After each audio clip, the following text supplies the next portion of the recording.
Yo guys, terima kasih banyak ya atas segala hal yang kalian berikan di video gue sebelumnya. Gue sangat apresiasi banget tuh untuk segala hal yang kalian berikan. Juga semoga gue bisa terus tingkatin segalanya dari segi aspek dan juga tetap konsisten untuk ngebuat konten-konten selanjutnya. Gak berlama-lama lagi, langsung aja kita ke videonya. Let's go!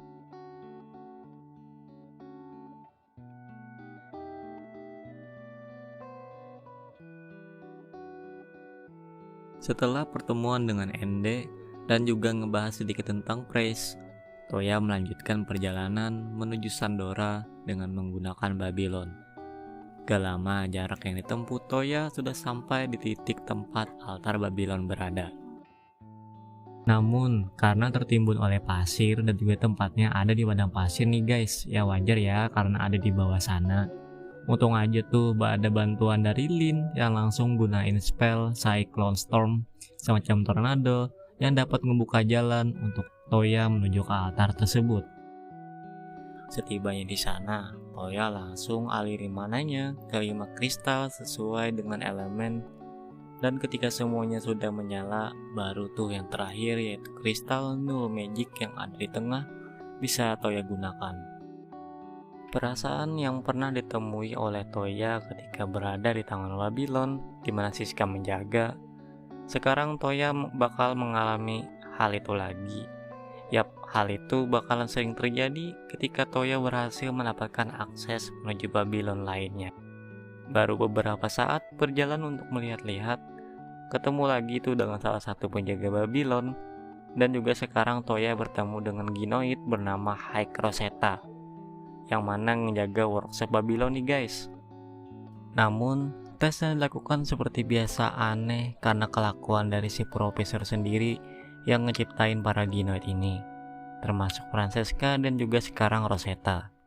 Ya, tahulah gimana tesnya kalian kan?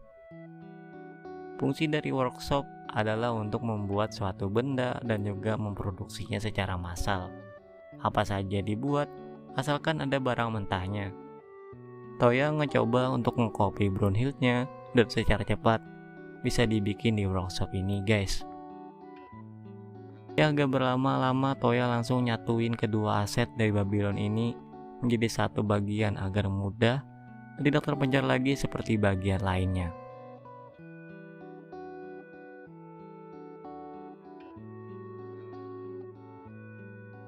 Di arc selanjutnya, Toya mencari cara agar para slave yang diselamatkan dari Sandora bisa bekerja dan juga bertahan hidup. Jadi, beberapa dari mereka ada yang bekerja di penginapan, namun ada juga yang masih berada di kastil karena minimnya kemampuan yang mereka miliki. Yap, beberapa dari mereka hanyalah orang-orang biasa dan juga dari pedesaan. Toya langsung pergi ke beberapa negara buat ngumpulin beberapa buku yang bisa dimanfaatkan buat jadi semacam tempat untuk bersantai lalu membaca buku, yaitu reading cafe.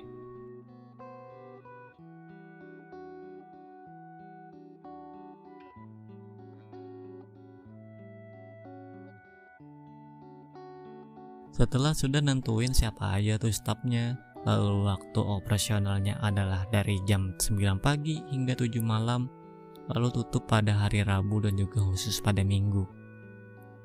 Toya juga dapat Null Magic baru dari Will, salah satu orang yang diselamatkan saat pergi ke Sandora, yaitu Gravity Magic, yang mana spell tersebut bisa membuat suatu objek menjadi berat. Namun Toya bisa membuat banyak variasi dikarenakan mana poolnya yang dia punya sangat banyak. Thanks dari Null Magic dari kakeknya Will yang sangat berpengaruh ke depannya seiring berjalannya cerita.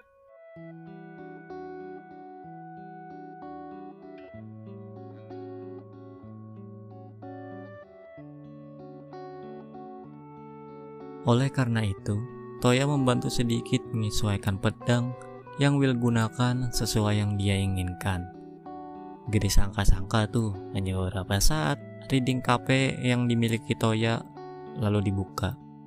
Banyak peminat yang datang ke sana karena banyaknya juga yang bisa ngebaca buku yang populer dan gak begitu jauh dari tempat mereka tinggal. Ya, ada sedikit kejadian di guild setelah Toya ngajak Yumina agar naik tingkat kartu petualang miliknya. Dan juga sekarang Yumina ada di tingkatan blue card nih guys. Lalu ada semacam petualang yang gak tahu bahwa Toya adalah seorang dengan titel Dragon Slayer.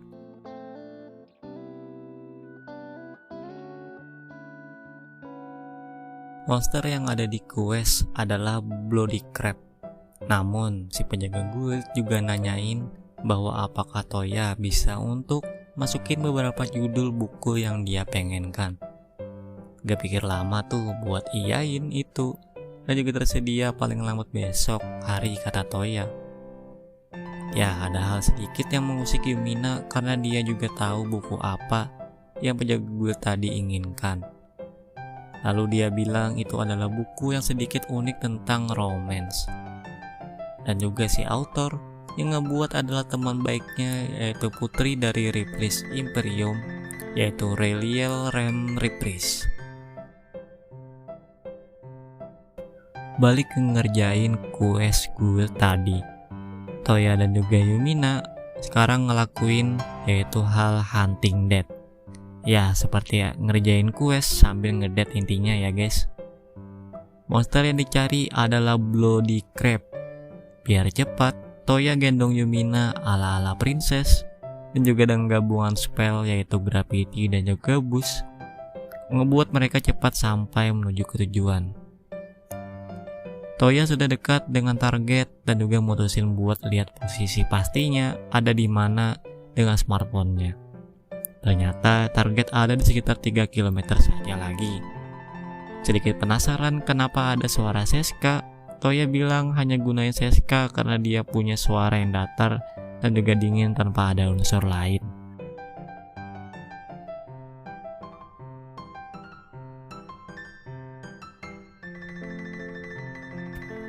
Pertarungan dengan Bloody Crab dimulai. Hasilnya bisa dibilang udah pasti ketahuan ya guys. Beberapa bagian dibawa menuju guild sebagai bukti dan juga beberapa lagi lainnya dibawa agar bisa dikonsumsi. Lalu sebagai bukti quest selesai, rank Yumina naik menjadi red dan juga sudah setara dengan harem lainnya Toya. Selanjutnya, Toya mau ngestok lagi beberapa request dari mereka yang pengen ada buku incaran ada di Moonreader. Lalu Toya berangkat menuju Reprise sekaligus ngeliat juga ngebawa list buku yang diincar tadi.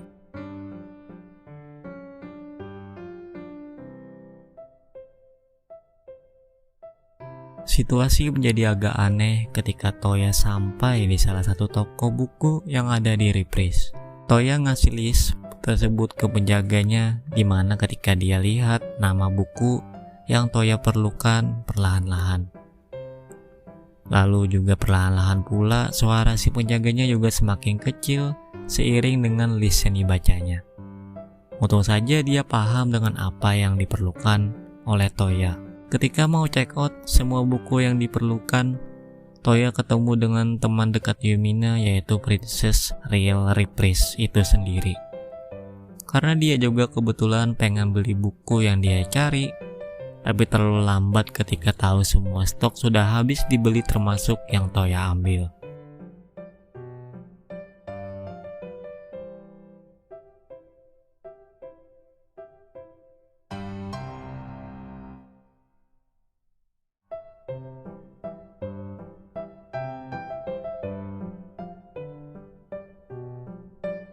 Toya pun ketemu dengan Yae di lapangan latihan, lalu mengajak Toya buat mampir dulu ke Silver Inn buat berendam di air panas. Sembari menunggu di sana, Toya mencari informasi sedikit dengan Mika dan juga ketemu Passion King yaitu Zanak. Toya ngasih hadiah yaitu sebuah baju Cheongsam untuk dipakai ke LZ karena mereka gak bisa pakai heels, jadi yang ada scene couple lah di sana.